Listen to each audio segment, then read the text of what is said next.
Здравствуйте всем! Добро пожаловать на канал Магия Песка. Старинные турецкие гаремные гадания на песке для вас. Мои дорогие зрители, гости, подписчики, давайте сегодня сделаем отсыпочку на мужчину и посмотрим на его навязчивые мысли о вас. Какие мысли не дают ему покоя, о чем думает, что его беспокоит. Все, что связано с вами. Если тема вам интересна, загадайте, пожалуйста, на себя и на мужчину. Представьте его, назовите по имени, так и спросите, какие навязчивые мысли обо мне не дают тебе покоя, либо тебя беспокоят. Надеюсь, вы настроились. Я убираю Назар.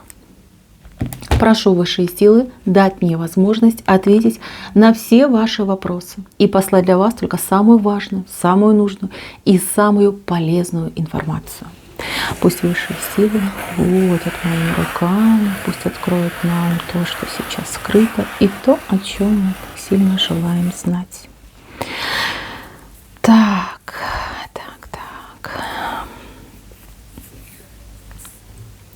Знаете, девчонки, вот первая мысль, которая идет, он с вами расслабиться не может.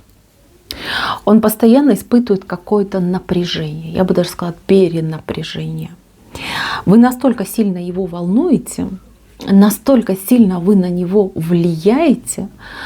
Вот иногда, да, вот ему прям кажется, да, что вот когда вы вместе, либо вы входите в помещение, где он присутствует, просто как вот электрические разряды во все стороны летят. Накаленная обстановка становится. И он уже себя просто измотал вот этим напряжением. Ему хочется покоя, ему хочется тишины, ему хочется какой-то неги. А вместо этого постоянные какие-то салюты и фейерверки происходят. Здесь, знаете, как еще может отыграться? Да, у большинства так оно и отыграется, что мужчина в интимном плане уж слишком сильно озабочен. То есть ему вот по вот этому цветку вас крайне не хватает, либо мало. Возможно, что отыграется, что вы загадали мужчину, с кем у вас интимной близости нет. Либо она какая-то, скажем так, несостоятельная. То есть вы еще не дошли до того самого. Либо то самое волшебство у вас происходит как-то крайне редко. Кусочками, урывками. Причем также могут отыграться тайные отношения. Когда, знаете, в спешке, да, страх, что застанут, страх, что кто-то узнает. Вот как игра какая-то идет. Он не может расслабиться. Он не может, господи, как мне это объяснить? Ну, в общем, понимаете, да, вот в процессе интимной этой близости он все время спешит, да, и поэтому получается, что какая-то близость неполноценная. Вы уж меня простите, но идет такая информация, я должна об этом сказать. Хотя самой крайне неудобно об этом говорить. Значит, девчонки, если ничего не было, то он уже просто не выдерживает. Ему иногда страшно с вами оставаться наедине. Вот ему кажется, что в него, знаете, как бес вселится, да, и он вообще забудет все свои человеческие качества. Да, вот прям голову ему стеснет от вот этого огромного желания к вам. А те, кто, например, в паре, в браке, то либо вы его ограничиваете в проявлениях его вот этой страсти, да, как-то ограничиваете его либидо, либо, ну, может быть, вы его так наказываете, да, там, типа, провинился, все, месяц без кекса проживаешь, либо, ну, как-то так, да, девочки, либо вы уже в таком, скажем, может быть, возраст, может быть, действительно, там, 40 лет вместе, какое волшебство, да, в принципе, уже вы ушли от этого. А ему хочется, ему не хватает. Ему вас хочется, понимаете? И для него это ведь не только вот акт физической близости, для него еще это как признание его как мужчины, что вот, пожалуйста, моя женщина в моих руках, и я ее удовлетворяю, понимаете? Вот как-то так идет. Это его просто уже... рвет, понимаете, рвет на части. Ему нелегко об этом говорить, да и не станет он об этом говорить, но мучается он этим делом. Здесь, конечно, к хорошему, наверное, к сексологу нужно обращаться, ну вот если правильно разобраться. Может быть, он у вас немножечко такой ну, закомплексованный, может быть, он не может вам рассказать о своих фантазиях, либо стесняется этого. Может быть, когда-то пытался, а вы ему сказали: все, грязи не хочу, и тему закрыли, как обрубили ему. То есть у него претензия к вам идет, да, претензия и желание. То есть я хочу, и я хочу регулярно. Вот так, девчонки. Прям вот, да, этот цветок об этом говорит. Следующая навязчивая мысль. Это то, что вы умная. Вот сидит он и думает: блин, какая она умная, но откуда? Почему? Как это может быть? Она ведь женщина. Как она может быть такой умной? Вы иногда говорите какие-то вещи, какие-то факты, которые у него, знаете, волосенки, да, на голове шевелятся. Он не знает этого. А вы раз такая и сказали, так выдали ему, да, информацию. Он ловит себя иногда на мысли, вот прям приходит, знаете, бегущая строка перед глазами: я тупой, я осел. Да, девчонки, вы его просто, ну, уделываете в один мах, понимаете? С одной стороны, конечно, гордость. Боже, у меня такая умная женщина, какая прозорливая, боже мой. А с другой стороны, а я кто? Я вроде как мужик, а по развитию как ребенок, да, школьник, 2 класс. Это его очень сильно травмирует, девочки, очень сильно. Я даже больше вам скажу. Вот он с вами поговорит, там пободается, поругается, при своем же типа мнении останется, а сам выйдет, макушку почешет и пойдет на работу, либо там к друзьям, и будет их поражать вашими умными высказываниями, выдавая их за свои. Здесь я вижу, какая-то женщина помогает мужчине в работе, в делах, может быть, советы какие-то умные дает. Вот он с ней спорит и говорит: да ну, что ты там знаешь, я там в бизнесе столько-то лет, я там все знаю, все чувствую, у меня все в руках. И тут же, понимаете, второе полушарие мозга у него срабатывает: боже, надо все запомнить, что она сказала, запомнить, записать. Понимаете, девочки, вы ему даете подсказки. Вы умная, вы нереально умная. И мужчина просто в шоке от этого. В шок, ну реально шок у него. Хорошо, следующий момент. Тут моменты острые, девочки, прямо вот так кусками взяты. Следующий момент заключается в том, что вы особо независимая. Вы не станете его там просить, да, нужно вам там гвоздь прибить, но вы раз его попросите, видите, что он там попой диван давит, вы возьмете молоток, вы пойдете и прибьете. Вы привыкли действовать и полагаться сама на себя. Вы не из тех хрупких кисейных барышень, которые сидят: о боже, я сейчас в обморок упаду, подуйте на меня, отнесите меня, принесите мне. Нет. Вы девушка активная, деятельная, горячая. Вот за что не возьметесь, все сделаете. Как пчелка, туда-сюда, туда-сюда. Все поделала, все порешала. Как, знаете, вот история, да, про женщину, которая там и скот кормила, и хлеб пекла, и все там перестирала, нагладила, вычистила, вылезала, а потом легла спать и вспомнила, что у нее муж, видели, неудовлетворенный. Говорит: ну пойду еще его. Вот это похоже на вас. Он этому поражается. И иногда думает: господи, а вот посидит она и подумает, а зачем я ей нужен? И она сама деньги зарабатывает, и совсем сама справляется. А я ей зачем нужен? Вот так вот решит в один момент и турнет меня коленом под зад, в лучшем случае.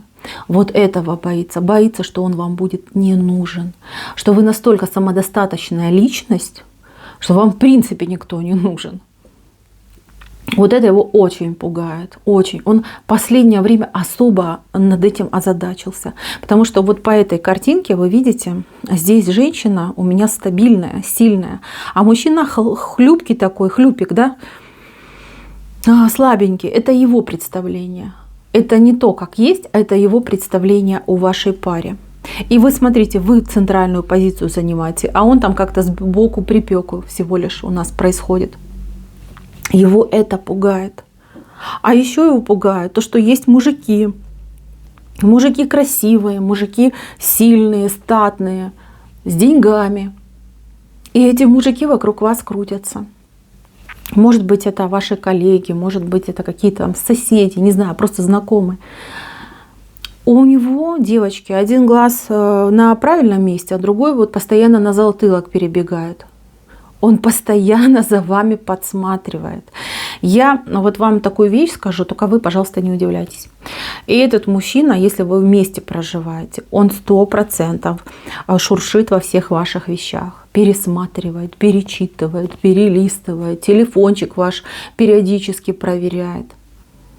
Для него это вопрос жизни и смерти, да, вопрос выживания, как вида.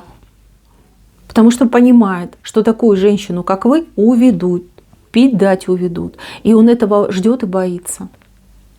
Он вам может устраивать сцены ревности. Он может там, не знаю, там бегать, да, по кустам прятаться, за вами вот следить. Вот, например, да, вы поздно возвращаетесь домой. Вместо того, чтобы пойти как нормальному мужчине вас встретить, вот уверены будьте, он будет бегать, прятаться по кустам и прослеживать, а с кем вы идете, а кто там вас провожает, а может быть вы там с кем-то мило общаетесь, да, мимо дома прошли там где-то там в кусты, да. У него крышу рвет по вам, серьезно вам говорю. Особенно девчонки, у кого мужчина больше, чем 38-40 лет. Вот это вообще жесть. Там мужчина озадачился. Тут похоже на кризис среднего возраста. Плюс еще вот эта неудовлетворенность, плюс еще, скажем так, заниженная самооценка. Все это присутствует. У него навязчивая мысль, вот смотрите какая, чтобы вы, ну вот как в арабскую сказку, что ли, попали, да, кто-нибудь там, жизнь, да, по законам шариата, когда жена ходит в этом бронекостюме, сидит постоянно дома, никогда там не общается ни с кем. Вот это для него бы было идеально. Вот это он думает, вот это класс. Вот это мужики дают, хорошо живут, за своих женщин не беспокоятся. Для него бы это идеально зашло, и он мечтает, вот прям мечтает, и думает, почему во всем мире не существует этой практики. Немножко ограничено, да? Мышление такое ограниченное. Вот вроде взрослый мужчина, а думает как ребенок. В каких-то розовых, ну не знаю, облачках летает, голубых, да, голубых облачках. Если у вас есть ребенок, он постоянно ревностно следит, сколько вы внимания уделяете ему и сколько вы внимания уделяете ребенку. Особенно девчонки, у кого маленький ребенок, господи, ну там ужас, он ревнует, он очень сильно ревнует. Конечно, он понимает, что да, он отец, и да, это твой ребенок, и да, он любит этого ребенка, но вас он не может делить ни с кем. Даже если нет у вас детей, а есть, например, кошка, он будет ревновать вас к кошке. Вот какой-то ненасытный попался мужчина. Сказать не может, вот да, вот четко, ясно, с расстановкой. А вот ревновать и беситься, да, это про него, это его сильные черты характера. Вернее, черты характера, которые сильнее всего в нем проявляются. Знаете, девочки, его нужно лечить. Лечить, причем как можно скорее, его надо спасать.